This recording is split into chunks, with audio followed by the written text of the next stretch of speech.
الحمد لله رب العالمين وأصلي وأسلم على أشرف الخلق والأنبياء والمرسلين نبينا وحبيبنا وقدوتنا محمد صلى الله عليه وعلى آله وصحبه أجمعين وبعد أحبتي في الله السلام عليكم ورحمة الله وبركاته الحمد لله إنه መቶ ሐዲሶች የተሰኘውን መጠነኛ ወይም ትንሽ የሆነች ኪታብ ማብራራት ጀምረን ዛሬ 15ኛው ሐዲስ ላይ ደርሰናል። እንግዲህ ይህ 15ኛው ሐዲስ ረሱል አለይሂ ሰላቱ ወሰላም አንድ ሰው የጁምዓ ሶላት በሚሰገድበት ጊዜ ትኩረት ሊሰጠው የሚገባና ወይም ደግሞ የጁምዓ ሶላት ኢማሙ ኹጥባ በሚያደርጉበት ጊዜ ሰውየው ሊይዘው ወይም ሊኖረው የሚገባው ስርዓት ምን እንደሆነ ግልጽ አድርገው በዚህ ሐዲስ ውስጥ ረሱል አለይሂ ሰላቱ ወሰላም አስቀምጠውበታል ወይም አስቀምጠዋል። የጁምዓ ሶላት እንደሚታወቀው አላሁ ሱብሓነሁ ወተዓላ ግርድ ካደረጋቸው ሰላቶች አንዱ ነው። ሁለት ረካዓዎችን እንሰግዳለን። ከሶላት በስተፊት ግን ኢማሙ ለምእመናኑ የሚያስተላልፉት ሳምንታዊ የሆነ መልእክት አለ። ይህ ሳምንታዊ መልእክት እጅጉን ወሳኝና አንገብጋቢ ነው። ይህ ሳምንታዊ መልእክት ወይም ኹጥባ ከሰላቱ ክፍል እንደሆነ ዑለማዎቻችን አስቀምጠዋል። ታዲያ አንድ ሙእሚን ወይም አንድ ሙስሊም ኢማሙ ሚንበር ላይ ወጥተው ኹጥባ በሚያደርጉበት ጊዜ ሊጠብቃቸው ከሚገቡ ስርዓቶች ውስጥ አንዱና ግንባር ቀደሙ ዛሬ ረሱል አለይሂ ሰላቱ ወሰላም በሐዲሳችን ውስጥ ያስቀመጡልን ቁም ነገር በግንባር ቀደም ደረጃ የሚገለጽ ነው። ረሱል አለይሂ ሰላቱ ወሰላም እንዲህ ይላሉ عن أبي هريرة رضي الله عنه أن رسول الله صلى الله عليه وسلم قال أبي هريرة ታላቁ ሰሐቢ ምን ይላሉ? ረሱል አለይሂ ሰላቱ ወሰላም እንደዚህ ብለዋል አሉ። ምን አሉ? إذا قلت لصاحبك يوم الجمعة የጁምዓ ቀን ለጓደኛህ አጠገብህ ላለ ሰውም ሊሆን ይችላል አልሙሂም ለጓደኛህ የጁምዓ ቀን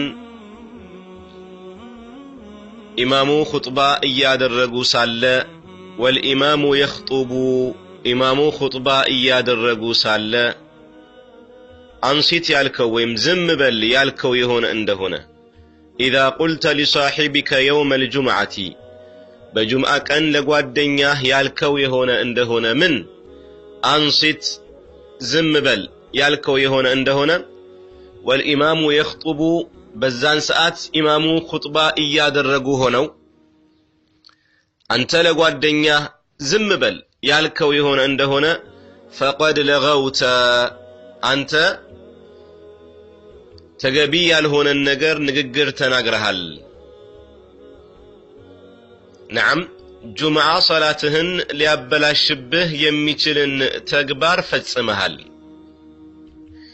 የጁምዓ ሶላትህን ምንዳ ሊቀንስብህ የሚችል ነገር ማድረግ የሌለብህን ነገር አድርገሃል አሉ። انظر اذا قلت لصاحبك انصت ለጓደኛህ ዝም በል ያልከው የሆነ እንደሆነ መቼ يوم الجمعة والإمام يخطب በጁምዓ ቀን ኢማሙ ኹጥባ እያደረጉ ሳለ ለምሳሌ አንተ መስጂድ ውስጥ ነህ አጠገብህ አንድ ጓደኛህ አለ የሆነ ነገር መናገር ጀመረ ዝም በል የምትለው ከሆነ አንተም ከሱ አልተሻልክም መናገር የሌለብህን ነገር ሚዛን የማይደፋ ነገር ጁምዓህን ሊያበላሽብህ የሚችል ነገርና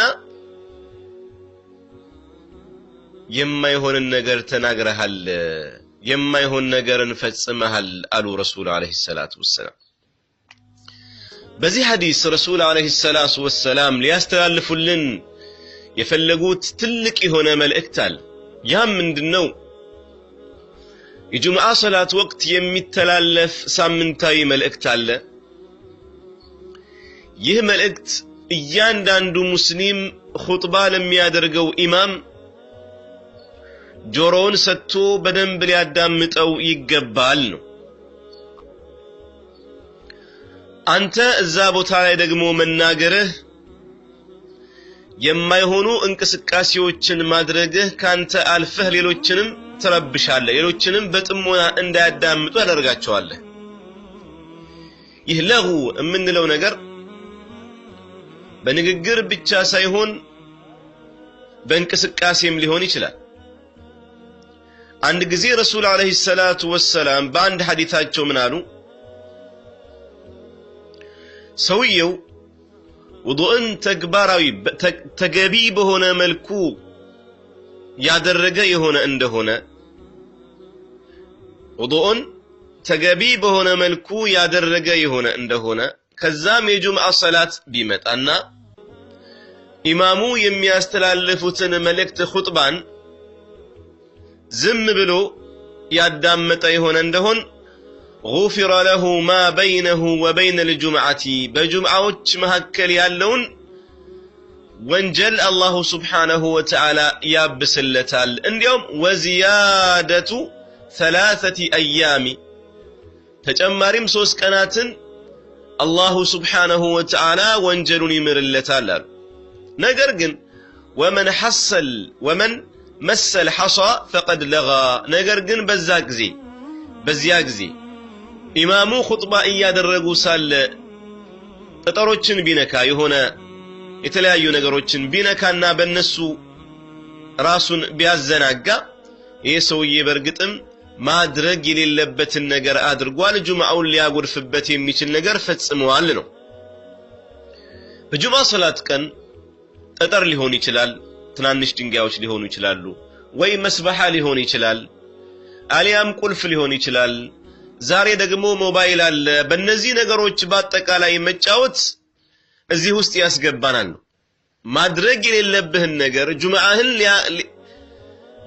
ሊያበላሽብህ ደረጃህን ሊቀንስብህ የሚችል ነገር አድርገሃል ኢዘን ኢማሙ ኹጥባ ሲያደርጉ ቁጭ ብለን ማዳመጥ ነው እንጂ ያለብን ሌሎች እንቅስቃሴዎችን ፈጽሞ ማድረግ የለብን ከፊሉ በሰዓቱ ይጫወታል አንዳንዱ ሞባይሉን ይዞ የተለያዩ ነገሮችን ይጎረጉራል ሌላው ደግሞ ሲዋክ ይጠቀማል ኢላ غير ذلك ይሄ ሁሉ ተገቢ አይደለም የጁምዓ ስርዓትም አይደለም ግልጽ ነው نعم ከዚህ ጋር ደግሞ ስንሄድ ጸጉር ማስተካከል ሌሎች ነገሮችም ጨምሩበት እንግሊዞቻችን እነዚህ ሁሉ አላስፈላጊ ነገሮች ናቸው አንዳንዱ ደግሞ አርፍዶ ይመጣና የሰዎችን ትከሻ እየዘለለ የሚሄድማል ይሄም የተከለከለ ነው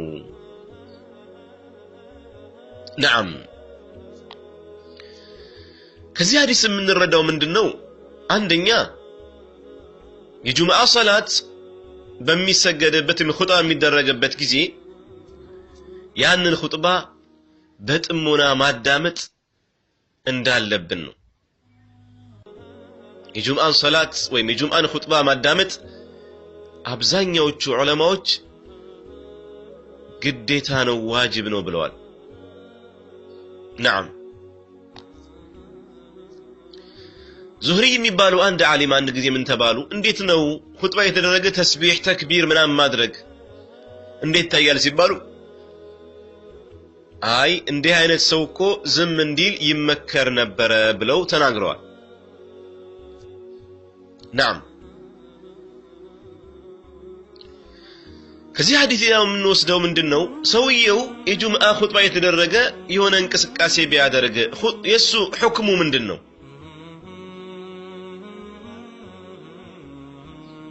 ይሄ ሰውዬ የጁምዓ ሶላት ወይም የጁምዓ ኹጥባ የሚደረግበት ጊዜ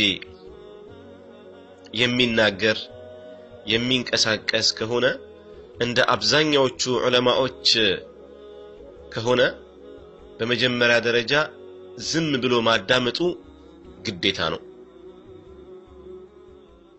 መናገሩ ደግሞ ሐራም ነው ብለው ብዙ ዑለማዎች ይናገራሉ። ግልጽ ነው አይደለም? ስለዚህ እንደ ቀልድ የሚታይ ሆነ ነገር አይደለም ማለት ነው። ባረከላሁ ፊኩም። نعم ጥሩ እሺ ሰውየው ይህንን ነገር አደረገው፣ ተንቀሳቀሰ፣ ቴሌፎን አወራ፣ ተጫወተ፣ የሆኑ እንቅስቃሴዎች የተከለከሉ ነገሮችን አደረገ። ይህ ሰውዬ ታዲያ እንዴት ነው የሚሆነው? ሰላቱ እንዴት ይሆናል? ይህ ሰውዬ አንዳንድ ዑለማዎች ምን አሉ?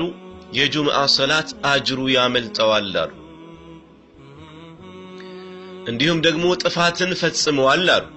ነገር ግን የጁምዓ ሰላት አጅሩ አመለጠውና ሰላቱን እንደገና ስገደው ተብሎ አይታዘዝም አሉ። አጅብ እኮ ነው والله ነገሩ ከባድ ነው ማለት ነው። نعم ሌሎች ደግሞ ፉቃሃዎች ምን አሉ? የሰገደው ሰላት በቂ ነው፣ ግዴታውን ተወጥቷል፣ ተመለሰ ጁምዓ አምልጠሃልና 4 ረክዓ ስገድ አንለው አሉ። ሌሎቹ ደግሞ ምን አሉ? ይሄ ሰውዬ ሙሉ የሆነ ጁምዓ ሰላት ሰግዷል ተብሎ አይባልም አሉ። እንግዲህ ይሄን ያህል ነገሩ የከረረ ነው ማለት ነው። ጁምዓ ሰላት ኹጥባ የሚደረግበት ጊዜ የምንጫወት ሰዎች እንዲሁም ደግሞ የምንንቀሳቀስ ሰዎች የማይሆኑ እንቅስቃሴዎችን የምናደርግ የሆነ ሰዎች ልንቆጠብና ልናስብበት ይገባል ማለት ነው።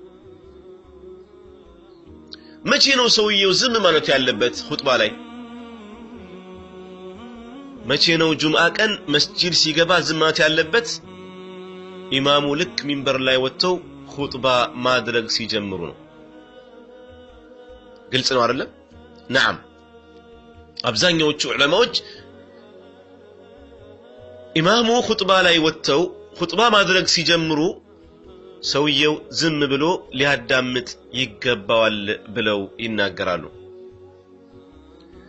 ከዚህ ውጪ እሺ ዝም አለ ሰውየው መቼ ነው መናገር የሚችለው ከተባለ ያው በተገላቢጦሹ ወይም ደግሞ በስተቀራኒ ልክ ኢማሙ ኹጥባቸውን ጨርሰው ሲወርዱ እንደሆነ እዚህ ውስጥ መረዳት እንችላለን ማለት ነው።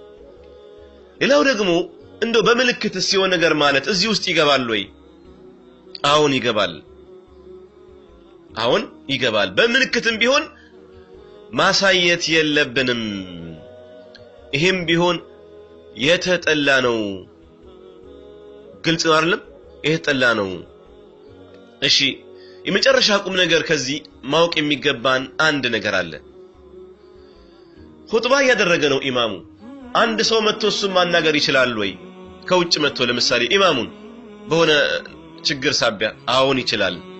ረሱል አለይሂ ሰላቱ ወሰለም አንድ ቀን ኹጥባ ያደረጉ ሳለ አንድ የገጠር ሰው እሳቸው ዘንዳ መጣና የአላህ መላእክተኛ ሆይ ንብረቶች አለቁ፣ ከብቶች ሞቱብን፣ በረሃብ ተቸገርን ብሎ ዱዓ እንዲያደርጉላቸው ጠየቃቸው።